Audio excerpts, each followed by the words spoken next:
Hello, this is the 6th episode of the podcast Amanda Makes, and I am Amanda. It's a podcast a little bit about what I'm making, but of course also what I'm reading and what I'm eating and a lot of other random things. And I post it on my blog, The Life and Times of Julian and Amanda, and also on Wednesdays I link up with Yarn Along. I keep all of the show notes, links to everything that I talk about on my blog, and I will link to the blog in the comment section on the YouTube videos. You can see it on YouTube or directly embedded in the blog. I'm a little bit scrambled today because, as you may know if you're following along on Instagram, my bathrooms are under construction. So we've had 2 bathrooms completely gutted, the master and the hallway bathrooms, and I have spent about 75 hours with my framer and drywall guy in the past 2.5 weeks, and he has had to pop out to run an errand real quick. And I know that this sounds silly, but I just have not been able to bring myself to film the podcast while the workmen are in the house, because I know that it's just me in a room talking to myself, and they're off and they're listening to the radio and they're not even thinking about what I'm doing. But I feel very self-conscious talking about knitting to a camera. So they have gone, the contractor and the framer have gone to run an errand, and I've got about 45 minutes to visit with you. So grab a cup of tea, grab your knitting, grab your grab your slow stitching, which I'm going to talk a little bit more about, and join me for episode 6. One thing that I wanted to chat with, I've got a pile of sweaters here.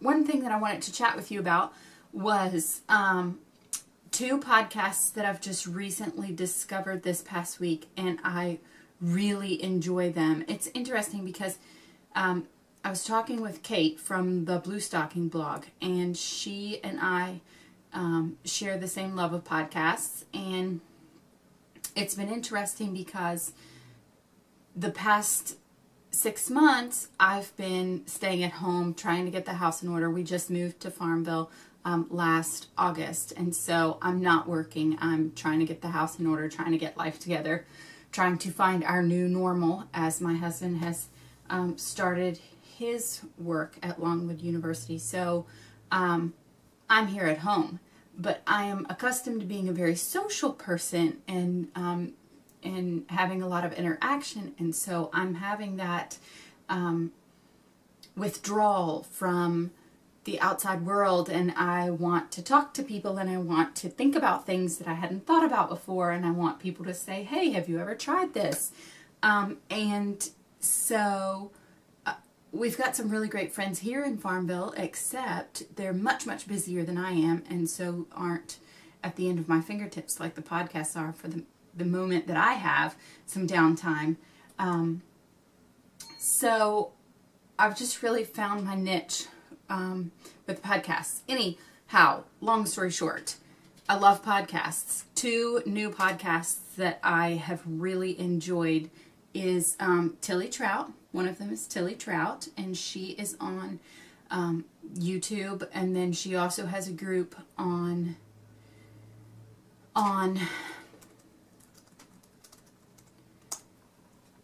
Ravelry, a chat forum on Ravelry. And the other one I've really love is Sarah Wright, is the gal's name, and she's Love Sock Wool, and she does the Love Sock Wool podcast. So those are 2 new podcasts that have been fun for me to get to know this week.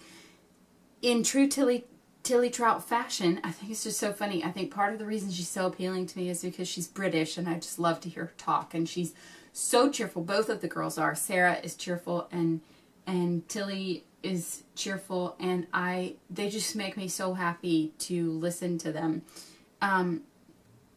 So, as Tilly would say, she shows you at the beginning of every podcast, she shows you the mug she's drinking her tea from, and she tells you what kind of tea it is today, and then she goes on her merry way with what's on her needles and so on and so forth. But I just think she's really charming. So check her out.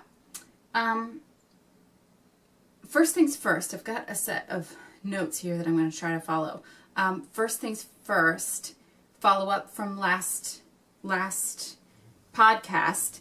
I've been working on this new baby sweater for quite some time. Well, I've been working on the concept of this sweater for a while, since before Christmas. And I wanted to make a baby sweater, found this very simple, lovely pattern, but then the pattern was complicated because of the way it was written out with the raglan sleeve, and then the yarn that I had paired it with was not ideal for the project.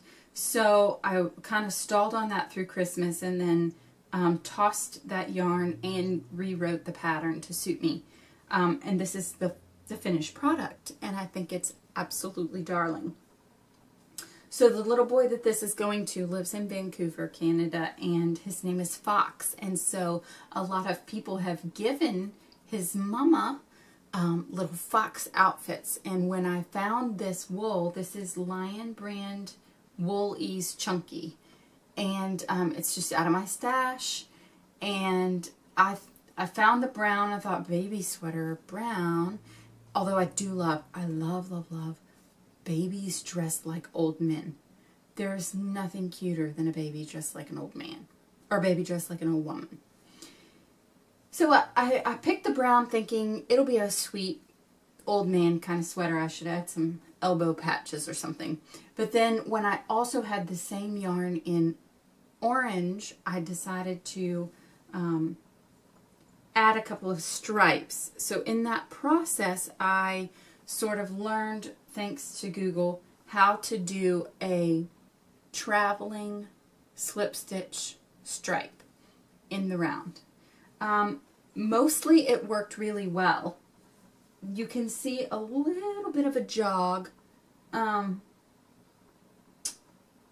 It's not a jog, but you can tell that there's something going on in here that's not completely seamless. And I'm happy with it for what it is. It's on the back of the sweater. When you look at it, a person that doesn't knit wouldn't think anything of it. But it's pulled a little bit tighter where I was trying to get it to line up perfectly. So other than that, I am completely pleased with this little sweater. I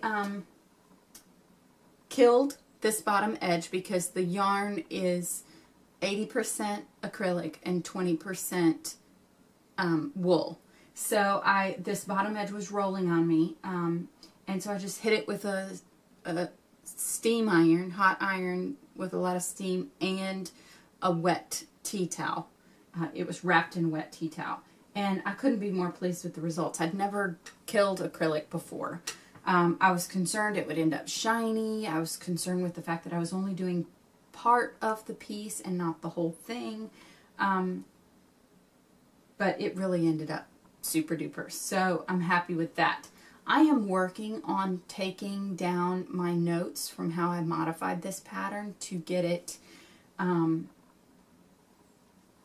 posted on Ravelry so I can go back to it and anytime I want a basic baby sweater, go back to it and not have to go through all the rigmarole that this caused. If you want to knit a sweater in a chunky yarn, a baby sweater in a chunky yarn, and would be willing to test knit my notes just to make sure that I've not made a mistake, that would be excellent. Let me know and I'll be happy to send you what I have written up. I was very pleased with the little roll collar and the little roll sleeves, and those didn't bother me one bit. In fact, I think they're quite darling. So he is in the mail and off to Baby Fox in Vancouver. Very fun with that. That is the only finish I've had since the past podcast, but I do have something new on the needles, and that is because of this excellent podcast. So Sarah is just so happy about her socks all the time, and everybody's happy about their socks. Kate is happy about her socks. Sarah's happy about her socks. Tracy's happy about her socks. Everybody's happy. But I had really struggled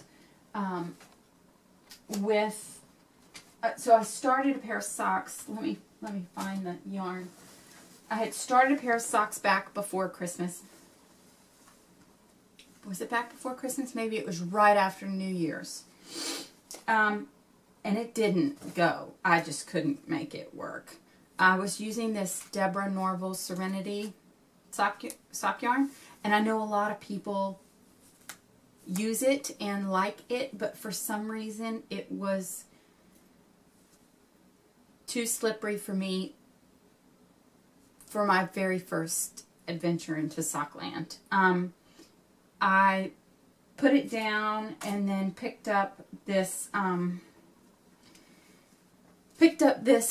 online Super Sock Jungle Color, and I've had no problems at all with this sock, and so it's just clipping right along. And I think largely I had to be in the right frame of mind for it. So the right frame of mind came and found me this past week with the sock knitting. So this pattern is Tracks. It's by Oz Knitter, and it's on Ravelry for free. And it's a pretty basic pattern with an Eye of Partridge heel. I think it has 2 heel options, but I'm going to choose the Eye of Partridge heel. And it has some ribbing on the front and on the back, but I have opted to not do the ribbing on the back. I'm just going to try the ribbing down the front, which gives it some good stretch and some good give. I am so excited about this little sock, but of course, as socks do, it's taking me some time. So I'm trying to, it lives on my bedside table right now, and I'm trying to put a couple of rows in it. More than a couple of rows, ideally. Sometimes in the day when the workmen are here, I sneak back there and get the plastic off of my nightstand and fetch it and bring it in here and sneak a couple of rows in while they're working. But by and large, it's my nighttime knitting project. It is in online Super Sock 100. The line of color is Jungle Color, but then it's just a number. It's 1120, and that's the number. It doesn't have a name for its colorway, and it's really excellent. I'm enjoying it. It's black and kind of a mushroom color and gray and a soft red and a soft teal. And if you remember from back at Christmas, this is one of the balls of yarn that I got for my hashtag Get Your Yarn Wishes Granted game that several of us played on Instagram. So that's been super fun. I have decided my goal for the month of February on Ravelry, and I'm really just getting, also talking about the social aspect of things, I'm really just getting into the forums and groups on Ravelry. I found Marigold's Loft Sock Along group on Ravelry, and I think I'm going to give myself this month, give myself February to do this pair of socks, and then go back and try the Deborah Norville again in the month of March. And I am probably absolutely wrong on this because I think Easter comes early this year. Hang on, I'm Googling. Yeah, so anyhow, I had wanted to do this yarn in February because of Mardi Gras. The yarn color is called Harlequin, and I think it's so very Mardi Gras and fun. It's like a chartreuse and purple and teal and lime green. So I wanted to do this as a February sock along, but being a completely novice sock knitter, I'm doing those, and then I'll come back to this, and even though Mardi Gras will be long gone, by March, it will just be my, I'll call it something different by then, my Spring Fling sock colorway or something like that. Anyhow, so I'm thinking how neat it would be to just get myself on a little sock making, into a sock making habit, I guess I could say, and try to clean out my sock yarn stash. So right now I can make 5 pairs of socks without buying any yarn, which is crazy for a person who's never knit a pair of socks to have that in her stash.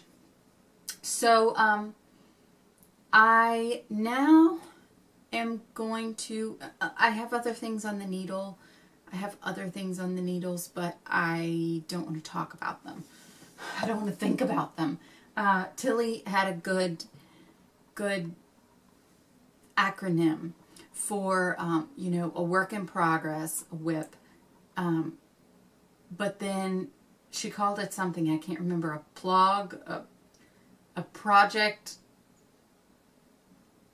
something ongoing, project long ongoing or something, project whatever. And she said that she has a plug drawer, and when it's a work in progress that she doesn't want to look at anymore because it's making her feel guilty for not getting it done, she puts it in the drawer and she doesn't have to see it anymore. And I'm so tempted to do that with my snail cozy, even though I know that if I just sat down for an afternoon and had one hard graft day with my snail cozy, I could sort it all out because it's chunky roving. Once I got the pattern right, it would go like a charm. And I think I'm so frustrated because if I weren't committed to the snail cozy, I could just put a drawstring, put an I-cord drawstring in the bottom, tie it up, and then it would gather itself down around the teapot and not be critical that it be the perfect size. But I just really was in love with the idea of it being a form-fitting snail shell with little eyes poking out. And maybe I will go the I-cord drawstring route. I don't know, but I'm not in the mood to think about it right now. So it might go in the plug drawer. Moving on, let's talk about what's in the queue. My sister, I told you guys about the knitting that I did for my brother-in-law and the sewing that I did, sewing and embroidery for my sister when I made her the apron for Christmas.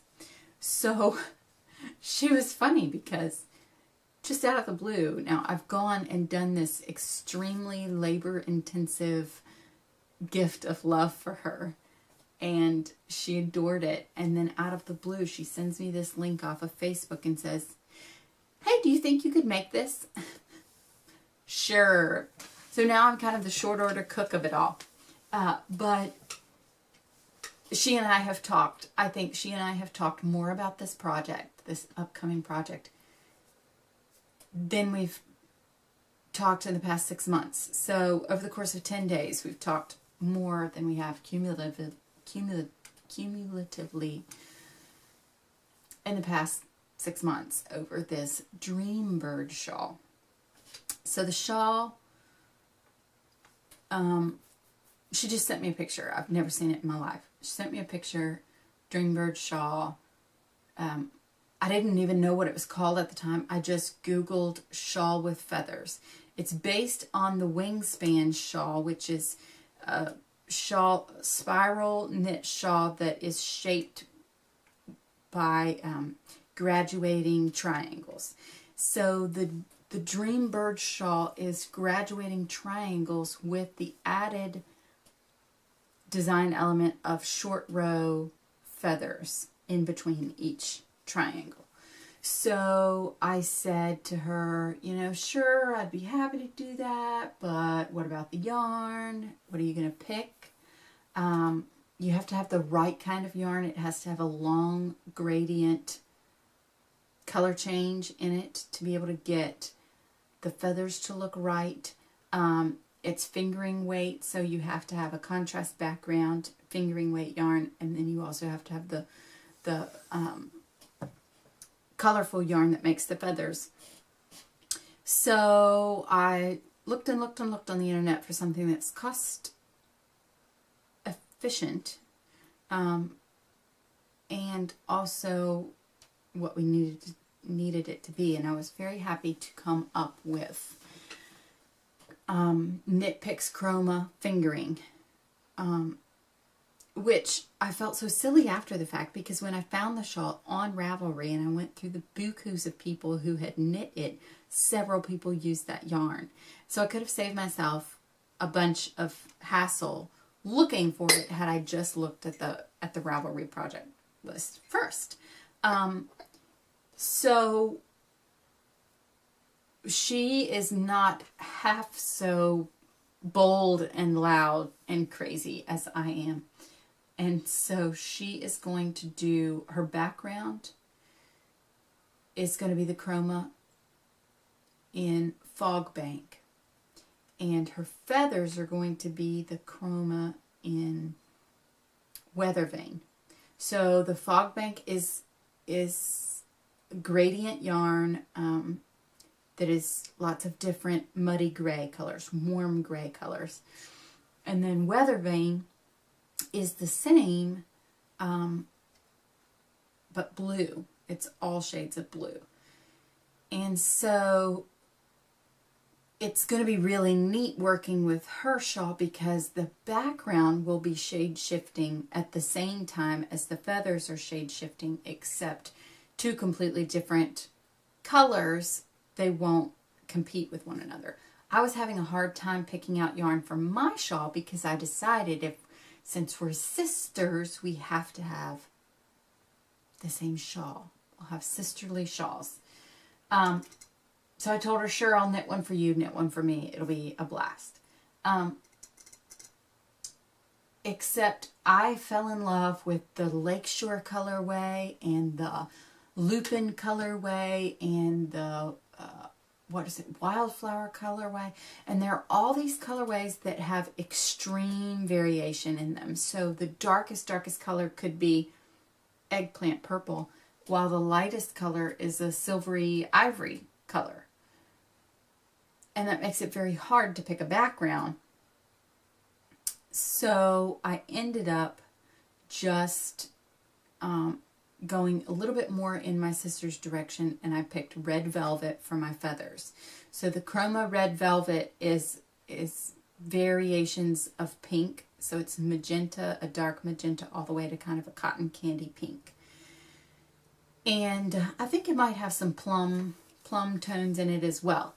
So then I thought, well, what's going to be my background? I toiled and toiled, and golly, I mean, you can shop for yarn for ages looking at all the pictures on the internet. And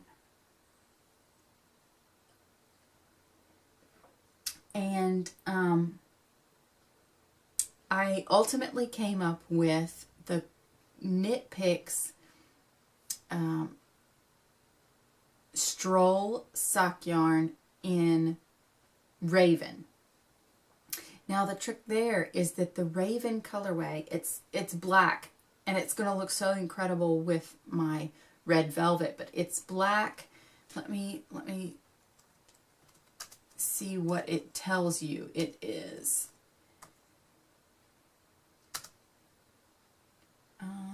Knit Picks. It's the Stroll Tonal sock yarn. So it says it is dark purpley black colorway, subtle but memorable, juicy mulberry, coolish plum, cool bluish plum, and coal black with iris highlights. So I'm hoping that that would make a good contrast to my red velvet colorway without being just flat black. And I'm absolutely in love with the fact that it's called Raven and it's a feather shawl. So that just works for me. So the only problem there is that there's no Raven to be had. And I waited and waited and waited. It said going to be available on January 30th. So I waited and waited. On January 30th it said going to be available February 1st. On February 1st, it just said available soon. We'll notify you. So I'm waiting on placing that order, and I hope that by the time I do my next podcast, I will be able to show you all of those beautiful, beautiful yarns that I'm thrilled to get to work with soon. So that's what's in the queue, other than my 5 pairs of socks. Let me get back to my notes here. Okay, we've checked off on the needles and in the queue. We are now solidly in the off-topic category. So, something I wanted to talk to you guys about. I don't have it in front of me. I feel like I can pull a Tilly Trout right now by doing the thing that podcasters are not supposed to do. And that's run off across the house to get something. But I think I'm going to do it. Hold on just a second. You can admire my book collection. I'm not even going to edit it out. Maybe I'll edit it out, but I hate the edited little snip clips. I'll be right back.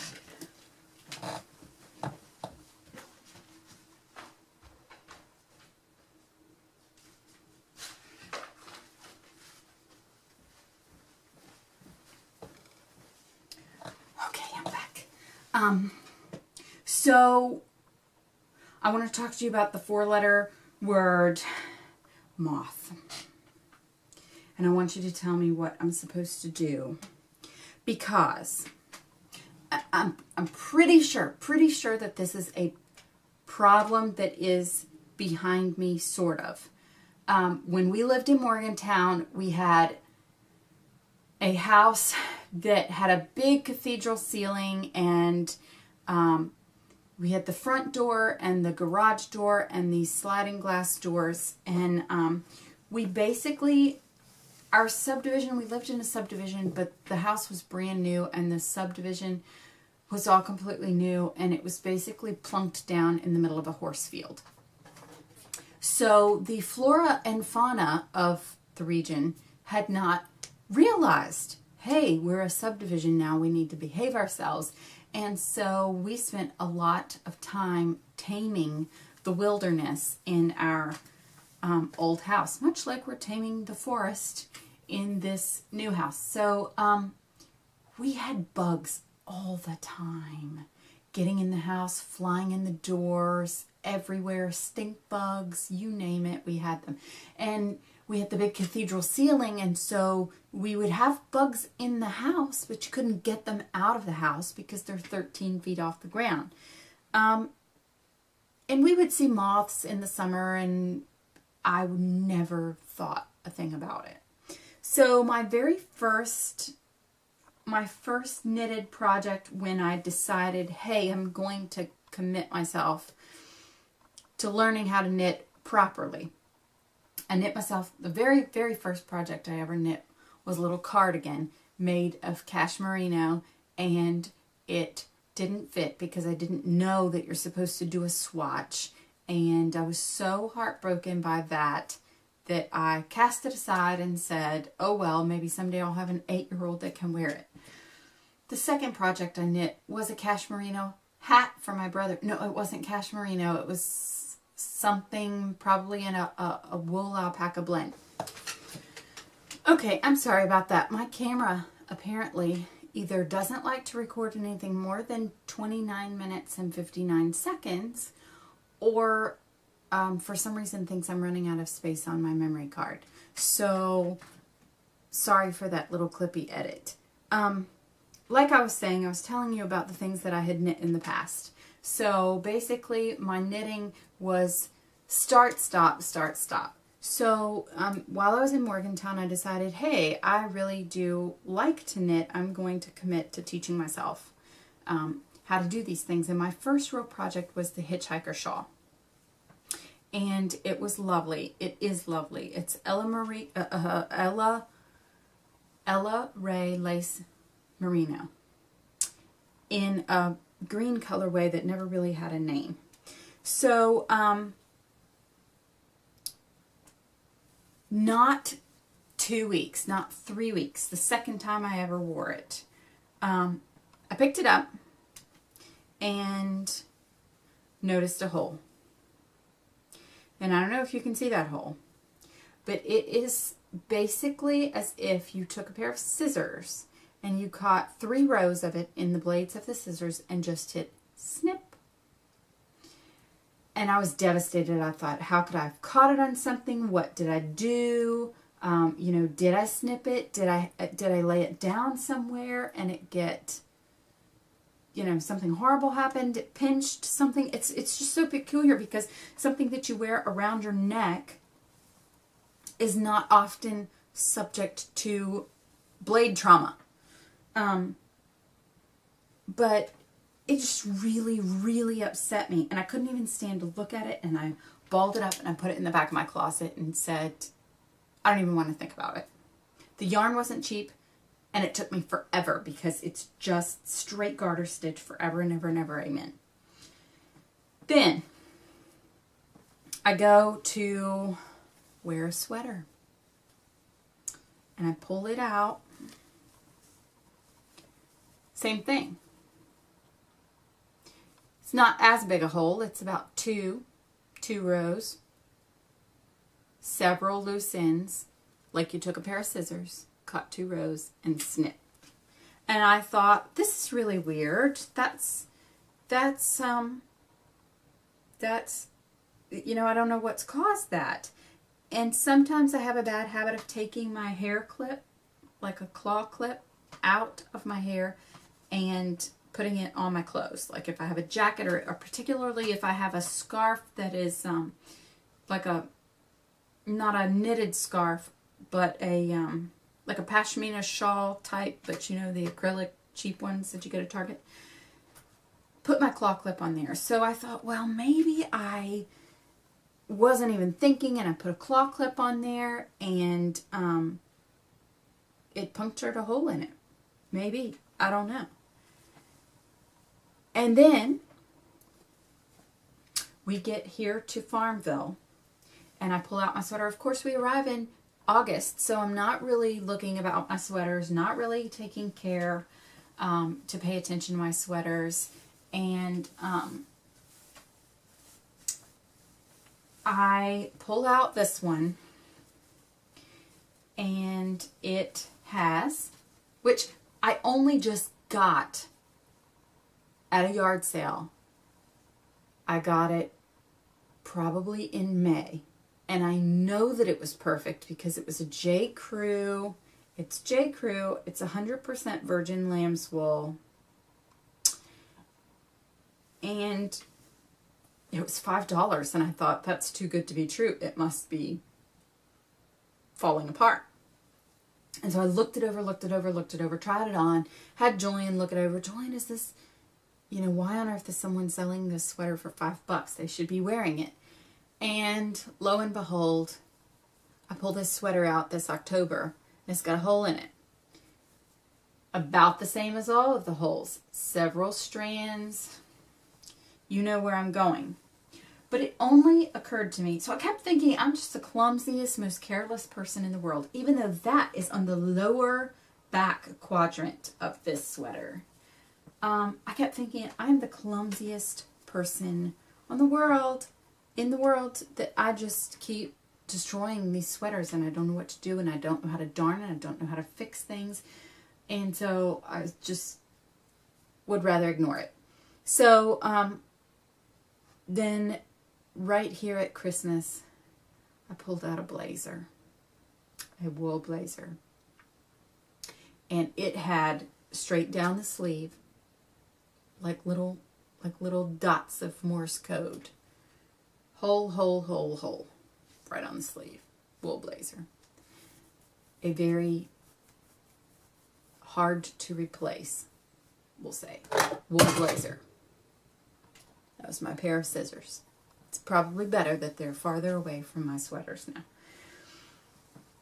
And I was so sick to my stomach because at that point it became clear to me that it was not my carelessness. That I had been completely unaware of these bugs chewing on my woolens. And sure, you can darn a sweater, but what on earth do you do with a blazer? You don't. You buy new. Or drop the sleeves off and have a vest. But I'm not really a vest girl. I mean, all of this was churning through my mind during the sermon, which it should not have been, but we had gone off to church, and I was sitting there in a moth-eaten blazer. Two questions. One, what do you do to keep the moths out of your stuff? And two, what do you think I should do to fix my stuff? So, my problem with the hitchhiker is that I don't have a ton. I don't have any. I might have 20 inches of this yarn left. And it's in a mystery colorway that I probably could not find more yarn in. The piece, the shawl, is constructed from this tip down. I originally thought, well, I could just deconstruct it, rip the whole thing back to the hole, tie knots, start on my next long end, and reknit it, which I would be much more tempted to do if the hole were even remotely close to the end, but it's not. It's very, very close to the beginning. So essentially I'd be unraveling the whole shawl if I did it that way. I could darn it and then have a very obvious patch. I could darn it with my 20 inches of wool and have a rather obvious patch, although I have no clue how to darn. I don't know what I could do. I could unravel the whole thing and make socks. Although I'm not sure, it doesn't have any nylon or anything to make it strong enough to be socks. And it would make me sad to not have my hitchhiker. So anyhow, tell me what you think I should do with my hitchhiker. Then, the J. Crew sweater, I love the J. Crew sweater. I'm going to darn it. I'm actually wearing it in one of my previous podcasts before I found the hole and was filled with disgust. So I love it. I'm going to fix it. The stitches are so fine and so minute on that sweater that I think I could just stitch it up with some thread and it not be the end of the world. So I'm going to try that. Stay tuned. This guy right here is a little bit too small for me now, and I'm wondering if I shouldn't just unravel the whole thing. It is, let me see the tag. Ann Taylor is what the tag says. The other tag has been cut off. One tag has been cut off. The back of the, okay, 100% extra fine merino wool, dry clean only. It's between a sock and a sport weight. And there is obviously a cardigan's worth of yarn here. So I'm toying with the idea of unraveling it. But it is a lot of pieces put together. And I've never unraveled a sweater before. So if you have advice for unraveling a sweater and you think I should do that with this sweater, let me know. If you think that would be a huge mistake and I should somehow fix my hole, tell me that too. And speaking of unraveling everything, unraveling the hitchhiker, unraveling the open front cardigan, I found this humongous sweater in Goodwill this past week for $3, and that's how big it is. It was obviously knit with love and care, but whoever received it did not enjoy it. I did a bleach test, and I think it's acrylic, or it's at least an acrylic, a mostly acrylic blend. if it does have wool in it. It's charcoal with little strands of black. It is single ply, but it's bulky. And so I have been trying my best to take it apart, but this lady or man, the person who knit this sweater did not ever want it to be taken apart. The ends are knotted and then woven in, and then knotted at the point where they're woven in. So we were in the car for 2 hours the other day, and all I got done, I got the rib, the 1.5 inch of rib stitch on this sleeve dismantled, and I got the seam up the side done. My contractor's back.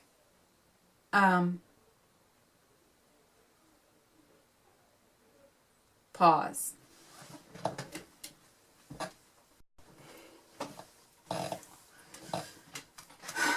Okay.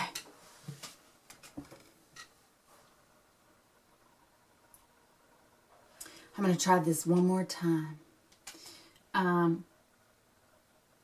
My framer is back there, and so if you hear something bang or clang, that's what that is, but I'm not going to worry about it, and I'm not going to worry about feeling funny talking to the camera, and I just want to wrap this up. So, last things last, I don't even remember what I was talking about when they came back and had a million questions for me, but I do want to tell you that I am going to try to do the Craft for 20.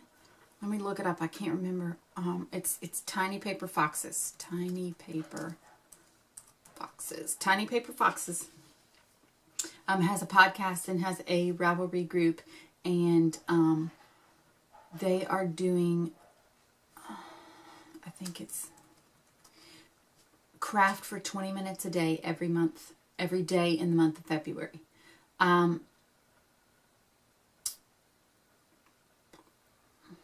Sorry, I'm not finding what I'm looking for. I am hoping to take the opportunity to, in addition to my knitting and in addition to the projects that we've discussed, I have completely, since I've gotten on such a knit kick in the fall, I have completely stopped my quilting and my embroidery. In fact, I had a Christmas gift that was supposed to be an embroidered gift, and it just didn't get done because I was busy knitting and loving knitting, but it just didn't get done. And so it was for Julian's grandmother, and it is supposed to, well, her birthday is in April, and I have told myself now that I'm going to have that done. It's embroidery and quilting at the same time. Have that done to give to her in April instead of Christmas. So follow along on Instagram if you would like to do that, and that's #craftfor20. And it is also, I've seen a couple of, along the same lines of the embroidery, I've seen a couple of posts here and there that say that February is slow stitch month, and I know that there's a new book out that's really excellent. I'll link to it in the blog. I personally have not had a look at the book, but a lot of the folks that I follow are raving about it, and it talks about being mindful and relaxed and intentional about your work instead of this habit that we often get into of just cranking through a project so fast.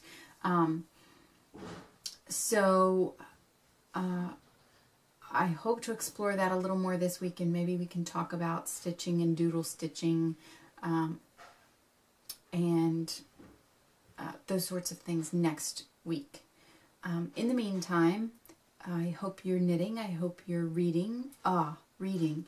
I finished A Shepherd's Life and loved it, and was both glad and disheartened at the end of it when he's saying basically that the only way he was able to keep his family farm was to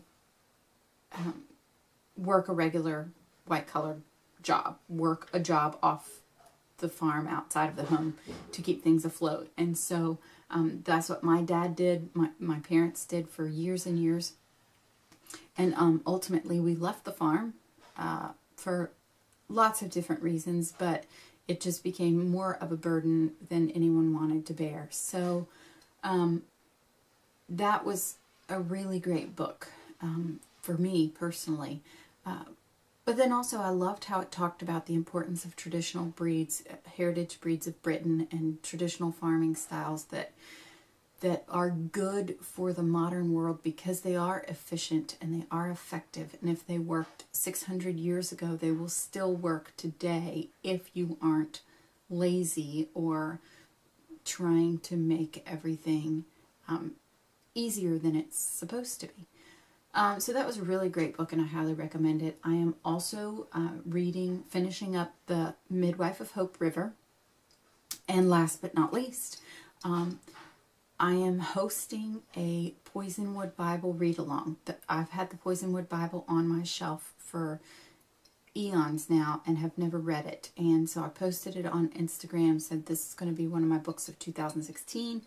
And a couple of different followers piped up and said, I'd really love to read it too. Or I loved it the first time, I'd love to reread it. So if you have never read the Poisonwood Bible and would like to, or if you have and would want to reread it, please join us. And we're doing it in the month of February. We're doing two books. The book is separated into 7 different books. The first is Genesis, the second is Revelation, and we're going to work our way through in the month of February by reading 2 books a week, with 1 book in the last week. And then each Friday I'm going to post discussion questions that we can work through together, just to talk a little bit about what we have thought about it. So that would be great if you want to join me for that. There we go. I think that's all. It's a boatload of show notes. I'm going to get busy linking up, and I hope that you have learned something new, or had your curiosity piqued, or have advice for me on one of my moth problems. So yeah, I don't know what else to say. My brain is so disjointed because I've got this construction project going. But anyhow, I hope the sun is shining where you are. I hope the tea is hot where you are. And I hope you have a lovely rest of your week. Thanks for joining.